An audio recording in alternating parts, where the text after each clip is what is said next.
آدمی سمجھتا ہے کیونکہ اس مہینے میں پیارے نبی صلی اللہ علیہ وسلم کے پیارے نواسے حضرت حسین رضی اللہ تعالیٰ عنہ اپنے خاندان کے 72 افراد کے ساتھ شہید ہوئے. شاید اس وجہ سے اس مہینے کی فضیلت ہے. حالانکہ اللہ کے نبی صلی اللہ علیہ وسلم کی وفات کے 60 سال بعد یہ واقعہ کربلا پیش آیا، اور اللہ کے نبی تو اپنی زندگی میں اس کی فرضیت پر روزہ رکھا کرتے تھے، اور پھر اس کے بعد نفلی روزے کا اہتمام بھی، ترغیب بھی آپ نے دی. اس کا تقدس تو پہلے سے تھا. ہاں، اس کی وجہ سے مہینہ فضیلت والا تھا، دن فضیلت والا تھا.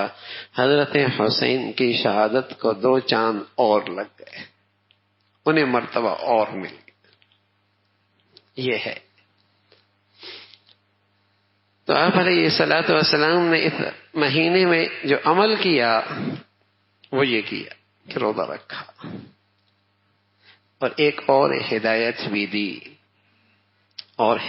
دی.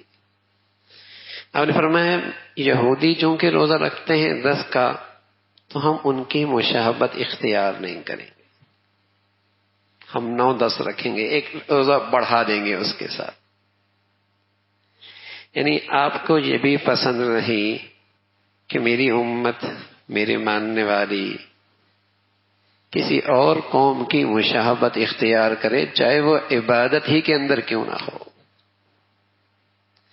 آپ کی غیرت نے اسے گوارا نہ کیا کہ میری امت کسی اور قوم کی مشابہت اختیار کرے، اگرچہ عبادت ہی کیوں نہ ہو. فرمایا نہ آئندہ 9 بھی رکھوں گا، ایک روزہ اور بڑھا دوں گا.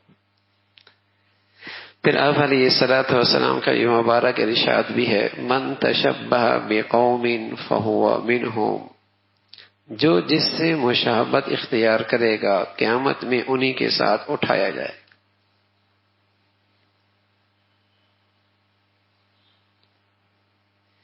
کوئی آدمی لباس اس لیے پہنے کہ میں ان جیسا لگوں، یا کھانے کا طریقہ اس لیے اختیار کرے تاکہ میں ان جیسا لگوں. مشابہت جان بوجھ کے اختیار کے ساتھ ایسا کرنا حرام ہے کہ میں ان جیسا لگوں.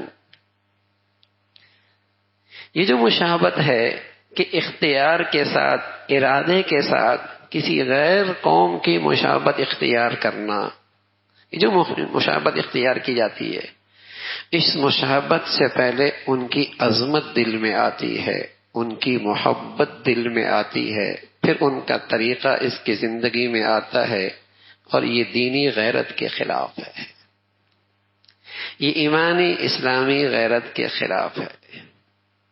اللہ کے نبی صلی اللہ علیہ وسلم تشریف فرما ہے. حضرت عمر رضی اللہ تعالیٰ عنہ بیٹھے ہیں اور ابو بکر رضی اللہ تعالیٰ عنہ بیٹھے ہیں. تو حضرت عمر تورات کھول کر دیکھنے لگے تو اللہ کے نبی کے چہرہ سرخ ہو گیا. حضرت صدیق اکبر رضی اللہ تعالیٰ عنہ نے عمر کونی ماری، کیا کر رہے ہو؟ اللہ کے نبی کا چہرہ نہیں دیکھ رہے. تو فوراً احساس ہوا حضرت عمر رضی اللہ تعالیٰ عنہ کو، اور فوراً اللہ کی وحدانیت کا، اپنے نبی کی رسالت کا اور دین اسلام کی عظمت کا اقرار، اعتراف کیا. تو اللہ کے نبی صلی اللہ علیہ وسلم فرمانے لگے، عمر، اگر آج موسیٰ علیہ السلام بھی قبر سے زندہ ہو کے آ جائیں تو ان کی نجات کا راستہ بھی میرے طریقے کے سوا اور کوئی نہیں.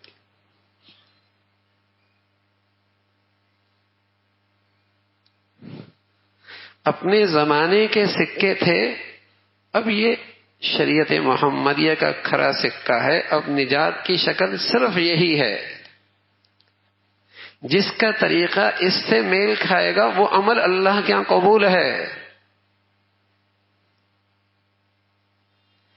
تو اگر کوئی شخص اپنے ارادے سے کسی قوم کا لباس پہنے، کھانے میں اس کا طرز اختیار کرے، شادی بیاہ میں اس کا